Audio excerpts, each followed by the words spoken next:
Manipuri Wari Pambi channel na tabiriba pumnamakpu amuh na taram na uksari ngasiso myamgi ngaihak pothananabagidmak anouba warimacha ama puduna lakchri warimacha sigi maming Laman warimacha sigi aibi hais Renubala devi hojik taminarasi myamgidamak puduna lakchriba warimacha Laman.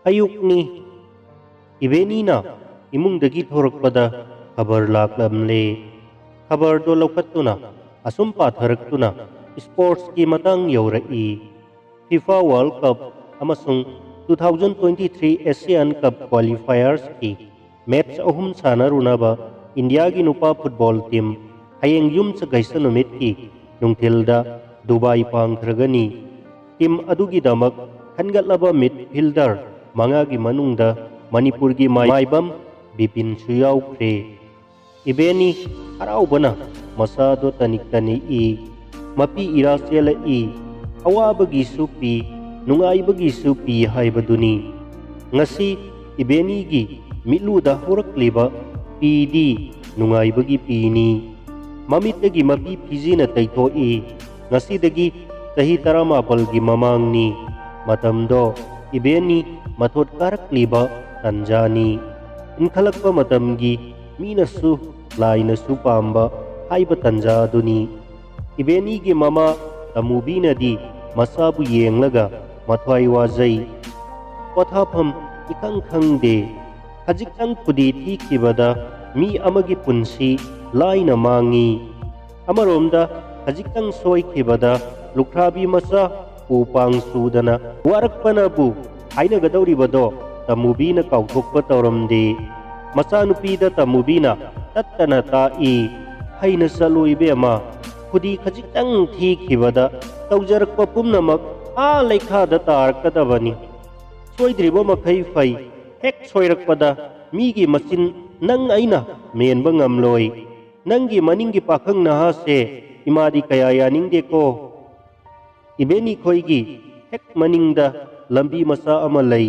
lambi adugi hek maninggi yum parengda khelen khoigi mayum lay khelen gi imung manung wabgai digi honggalakpani mapana hek klakni mapa wajau ngangbada maming haiphet chatli masasu mapa gumbani adubu khelenga ibeniga anigi maridi hen chechin ba henjila nongma numidang amada mamaga masaga sak saminai ngaida tamubina masada hudoi ibema nama ai yarakta tarakada balambini nang nasalibado thikne mana thalamba haiba thaudau taganida imadine kaya yaningde da ibema hanadagi laimin chaminarakpa natene arapadagi honglakpani aina khangba ngamdabadi nangumbanasu karibu khangba ngamgani imagidi nang khaktani nang namangbada ay sumangjagadawribani khangbra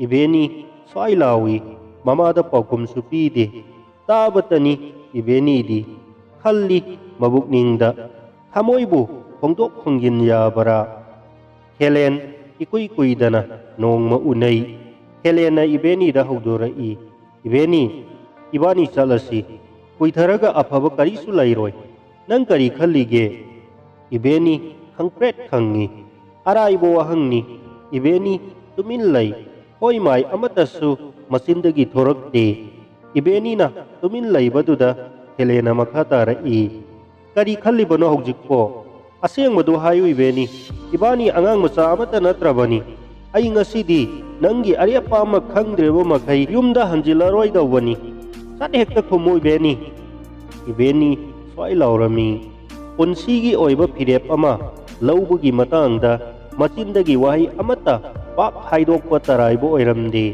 adubu helendi halamde nupa amaga nupi amaga henabasing adugi maramdadi helendi gyan tadriba angang amagi mataudo oirami ibenina tablapna hairai nong manini dangdi matampiyu ay soidana hairake helen prang saugalai hairai hai numinini ngai gani umni suba numita asengba paukum pidrabadi aibu phatte haiganu ai nupa amani. Humni suba numita ibeni kelenda senkre haidokpa lakpada mapa wazau ngangbaduna tamubida salamdaida hairami. Aina pamba pamdaba thoina khaluningai leite isana pami haiduna puraklabanina thuna hongdokpa pami. Numit afaba amada hekta hongdoksi kuitharaga aigidi nupani akaiba kaisu leite nangidi nupini munna khallu. Tamubido wangangdu pende adubu mahak kha chiktuna khangi machanupi thilakpada mahak tuminna laihawi. Numidang athengbada masada khangalli haukhrabanina kamdauni nang nasana yaningna nakhong thangkhrabanina imagidi kaisu leite imana leijaba khara nangi awong awun tambada nangna penthokadabani.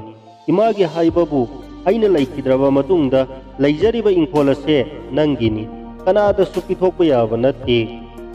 Ibeni kelenda luhongkhre manada sana masa ama mangakalik mari masa ama kudop amatanga mamana leita leitana wana tambirakpani.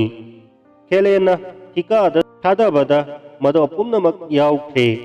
Ibeni masagidi thoina khallude mamagidamakta khalluraga mathwai soklami. Mana tumin hek hek laiba ubada Helena nongma numidang ama tumlamdaida haudorai. Matang ado ibeni di tha lepkhiduna mapuknungda naupuri bini. Helena hairai isuk suktharibadubu sana khara sijinabagiraw nateda haksang nungaitaduna tawbani. Ai loin khangi nangi sana machet khara do aina double hena singbiba ngami isu sugatkanu ai pamde. Aina kari haikrage makha tarakanu ai nupani laiminarabadi ukchel sengna laiminaba pami. Ibeni ka isu khumludre karibu khumluni tumina laibane khare khalli adubu kelendi lepte. Hanjin ibeni da ngangba leptri.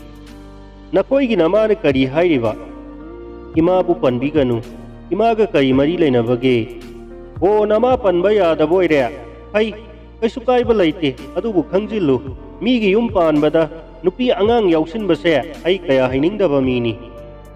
Madudasu ibeni tumin leire hainingba mangkhraba ibenina mayai karaba mapuroibabu waruba nattana kari upaibu leiribage.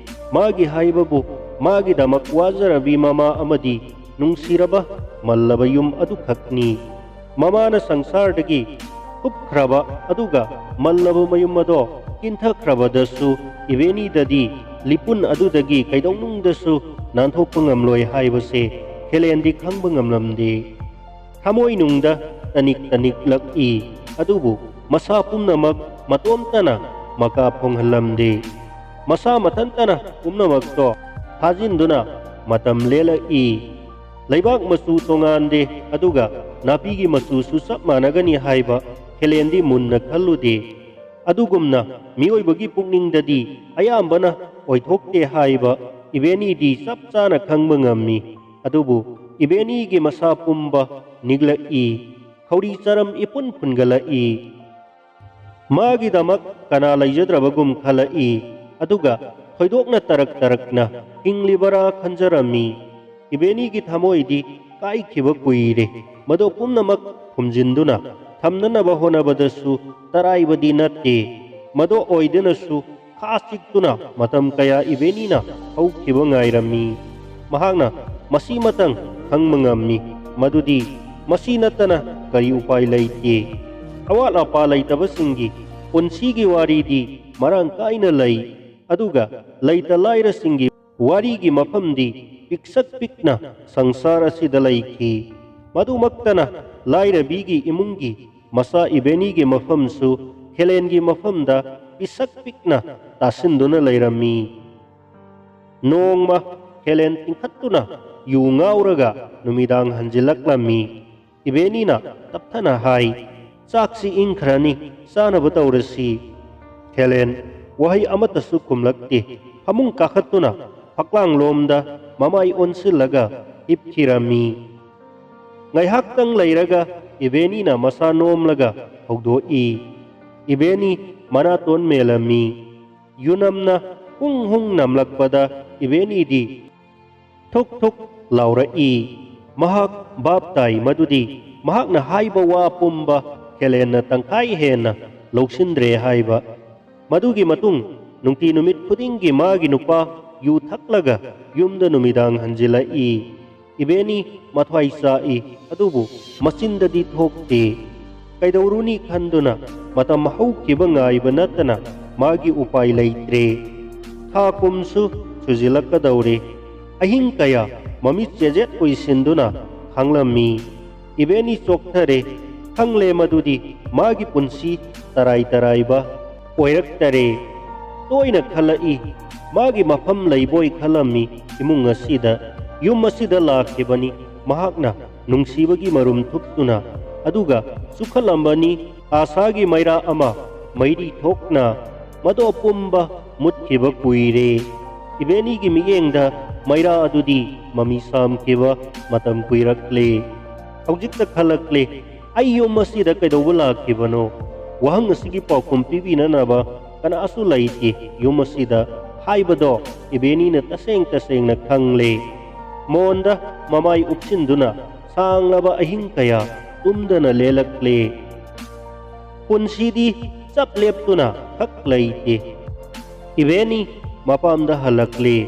Mamadagi khangle madudi mabu nupa mayumda thilakna naba makubokna mamada pautharai. Mamana kapna masada khangali nangna kari khalliba. Ibeni na kappa khanglaga hummi ay salaroima. Khelendi mahak angang masagumna tuminna laiki. Mahakki oiba wahi ama pauba ibenigi mafamda lakide. Aduk nakraba yum aniyado yamna thapna krabagum lainarami. Hau kraba singado ningsing luraga ibeni na khalai masina dum phareda.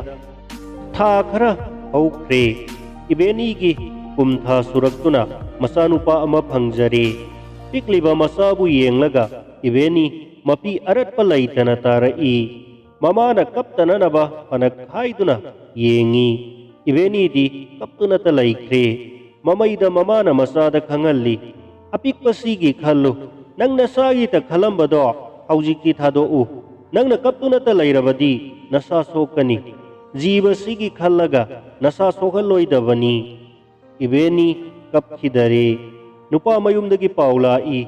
Angang adudi ay koigini. Isududi laubalakani. Ibeni na thuna magpaw thaki. Ngamlaga laura law. Namang magtada ima isagi asiba haksang oina layramgani. Penda bana henman khiduna haidok kibani. Matambak ta pamliba masabu hanna supirami. Mabukning da khalai. Miyoy liseng kaya kaina bang ngambayay. Isadi kaina basukya yaroy. Mama amadi masugi mataubu uraga tamubidi kapli. Tattana khalai karam thoklaga ba. Amuksu ningjing mangjing na ba khaurai. Masakti uba ngamdaba kharana mama masabu koitan tanaduna laibugum khalli. Masado nena tazaramde tamubido. Madugumba haina lakpa wakal mayamado nambo povada tamubido ang son tharami. Ibeni na mamada wari sabada hai. Ima nahak kanadaba mayama makhalla male. Ugi wagi makha thabadabu patpani. Taibang migi makha thabadi kaisu paloina. Nasuse saurakhisanu. Ima isasang na imadi nungay na laygadaba khajikta ngaire. Tamubi loina tay adubu mabukning dadi nungsa thirami. Adugumba awaba mayamaduna nambo pharaba tamubi mapunsibu puduna sathirami. Ibeni na kaya kuina wakhanda luptuna lairami. Mamangda lairiba khabarado kaina thangda maha urai. Khabarado paiduna imungda sumdring changlaga laing thau mamangda sanglaktuna phamtharai. Hu kudak punduna kurumzarai. Laining thau ipai bungo nasubu apaba mangol pibiduna senabiyu ko.